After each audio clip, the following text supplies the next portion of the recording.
अस्सलाम वालेकुम। उम्मीद है आप लोग खैरियत से होंगे। आज की हमारी ये वीडियो बहुत डिटेल में इंशाल्लाह हम कर रहे हैं और इसमें फिर भी मेरी कोशिश है कि हम 3 to 5 मिनट्स के अंदर अपनी बात को कंप्लीट करें। आप अपनी स्क्रीन पर देख रहे हैं, कुछ दिन पहले मैंने एक डायग्राम आपके साथ शेयर किया था और ये हर वक्त आपके पास अवेलेबल है। इसका लिंक आपके साथ ऑलरेडी शेयर्ड है, वो ग्रुप की डिस्क्रिप्शन में आपको मिल जाएगा। तो इस डायग्राम के अंदर आपको मुख्तलिफ़ चीज़ें नज़र आ रही हैं। राइट साइड पे वीडियोस भी हैं और चीज़ें भी हैं, मैं उधर नहीं जा रहा। लेफ़्ट साइड पे मैंने इसको थोड़ा एक्सप्लेन किया था कि सबसे पहले हमने एआई को डिस्कस किया, उसके बाद हमने टाइप्स को डिस्कस किया, जहाँ पे हमारी बात हुई आर्टिफिशियल नैरो इंटेलिजेंस के ऊपर और आर्टिफिशियल जनरल इंटेलिजेंस के ऊपर। जनरल इंटेलिजेंस का मैंने आपको बताया था कि ये अभी एग्जिस्ट नहीं कर रही, इस पे काम चल रहा है और मुमकिन है कोई 40 से 50 साल के बाद शायद इसका वजूद हो, लेकिन क्योंकि इस पे काम चल रहा है तो ये भी मुमकिनात में से है और ये मुमकिन हो जाएगा। और जो दूसरी है आर्टिफिशियल नैरो इंटेलिजेंस, तो आज आप जितनी भी डेवलपमेंट देख रहे हैं टेक्नोलॉजी में या एआई के अंदर, वो सारी इसी आर्टिफिशियल नैरो इंटेलिजेंस के अंदर ही आती है। इसकी बहुत सारी एप्लीकेशंस हैं, यानी कि ये मुख्तलिफ जगहों पे कैसे अप्लाई होती है उसको हम एप्लीकेशन कह सकते हैं। उसमें से सबसे इंपॉर्टेंट और सबसे ज़्यादा आजकल यूज़ होने वाली, जिसको हम जनरेटिव एआई कहते हैं, आज हमारा उस टॉपिक के ऊपर डिस्कशन है। तो अब हम अपनी बात को शुरू करते हैं। सबसे पहले तो आपके जहन में ये क्वेश्चन होगा कि जनरेटिव एआई होती क्या है। जैसा कि बात से भी ज़ाहिर हो रहा है और इसके लफ्ज़ी मानी भी अगर हम देखें, जनरेट होना, कोई ऐसी चीज़ जो आप कुछ कहें और वो जनरेट हो जाए, उसका वजूद हो जाए या तख्लीक हो जाए, इसको ऐसी टेक्नोलॉजी जिससे ये चीज़ वजूद में आती है उसको जनरेटिव एआई कहा जाता है। आगे आपके जहन में ये भी आ सकता है कि ये किस किस्म की चीज़ों को जनरेट कर सकती है। तो इसके बाद हम आपको ये डिस्कस कर रहे हैं कि ये क्या जनरेट करती है। आपको इस इमेज के ऊपर नज़र आ रहा होगा, आप अगर टेक्स्ट टू टेक्स्ट जनरेट करना चाहते हैं, फॉर एग्ज़ाम्पल आपके जहन में कोई आइडिया आया है लेकिन उसको आप लिख नहीं सकते, उसको मज़ीद डिटेल में आपको लग रहा है कि आपसे नहीं लिखा जाएगा, तो यहाँ पे टेक्नोलॉजी ये आपको हेल्प करेगी। टेक्स्ट टू टेक्स्ट वाली, आप सिर्फ टेक्स्ट लिखेंगे वो आपका टेक्स्ट जनरेट कर देगी। लोग इससे बुक्स लिखवा रहे हैं, लोग इससे नॉवेल्स लिखवा रहे हैं, मूवीज़ लिखवा रहे हैं, स्टोरीज़ लिखवा रहे हैं, बहुत बेशुमार चीज़ें जो आप चाहें वो ये कर सकती है। फिर इसके बाद टेक्स्ट टू इमेज है, यानी कि आपने टेक्स्ट लिखा और उसका कोई ना कोई इमेज क्रिएट हो गया। इसकी आगे एग्जांपल्स भी मैं आपसे शेयर कर रहा हूँ। टेक्स्ट टू ऑडियो, जो मैं बोलूँ लिखूँ उसका ऑडियो बन जाए।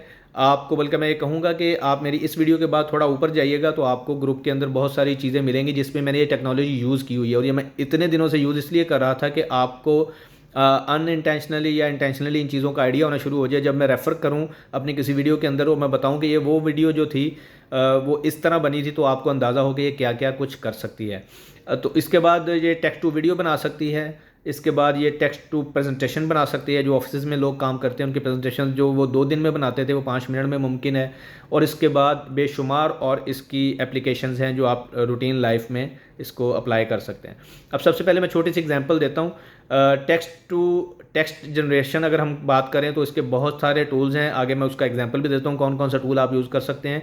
जो पिक्चर आपकी स्क्रीन पर नज़र आ रही है, यहाँ पे मैंने जीपीटी यूज़ किया है, जिसको चैट जीपीटी के नाम से लोग जानते हैं।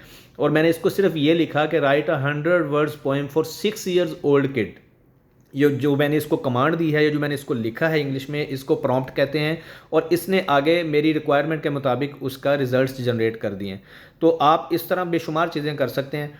इसके साथ अब अगली मैं छोटी सी एग्जांपल दे रहा हूँ टेक्स्ट टू इमेज की। जो लोग ई कॉमर्स की फील्ड में हैं या किसी भी फील्ड में हैं, कोई डिज़ाइन जनरेट करना चाहते हैं, आप कोई भी चीज़ सोच लें, आप सिर्फ लिखेंगे, कोई भी अल्फाज लिखेंगे तो ये उसको इमेज की सूरत में तब्दील करने वाली टेक्नोलॉजी अगर हम उसको कहें तो वो जनरेटिव एआई के थ्रू ही मुमकिन है। और ये किस किस टूल के ज़रिए होता है मैंने अभी आपको थोड़ा सा इससे शेयर भी करूँगा। सबसे पहले हम टेक्स्ट टू टेक्स्ट को थोड़ा सा देख लेते हैं, इसके लिए कौन से टूल यूज़ होते हैं। सबसे पहले तो जीपीटी है, चैट जीपीटी। दूसरे नंबर पे गूगल बार्ड। जो लोग अभी नए नए ग्रुप के अंदर आए हैं वो प्लीज़ मेरी वीडियोस को देखें, पीछे मैंने गूगल बार्ड के बारे में काफ़ी डिटेल में डिस्कशन की है। और इसके अलावा है माइक्रोसॉफ्ट बिंग। ये भी कैसे यूज़ होगा आने वाली वीडियोज़ के अंदर हम ये सारों का छोटा छोटा ट्रायल आपके साथ लेंगे।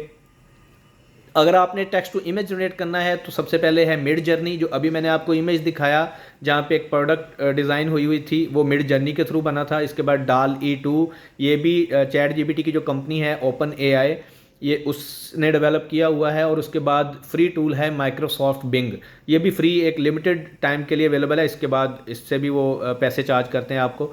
तो आज की डिस्कशन क्योंकि ज़्यादा प्रलॉन्ग हो रही है तो हम इसको यहाँ पे क्लोज़ करेंगे, और नेक्स्ट हम आने वाली वीडियोज़ में आपको इन्हीं चीज़ों के ऊपर, यानी टेक्स्ट टू टेक्स्ट जनरेट करना, उसके डिफरेंट पैटर्न से, कभी हम जीपीटी यूज़ करेंगे, कभी हम बार्ड यूज़ करेंगे, कभी हम बिंग यूज़ करेंगे, और इसी तरह आपको इमेज क्रिएशन, और आहिस्ता आहिस्ता हम इसको जितनी भी चीज़ें हमने डिस्कस की हैं सारों का एक लाइव डेमो देंगे। तो मिलते हैं अगली वीडियो में। अल्लाह हाफिज़।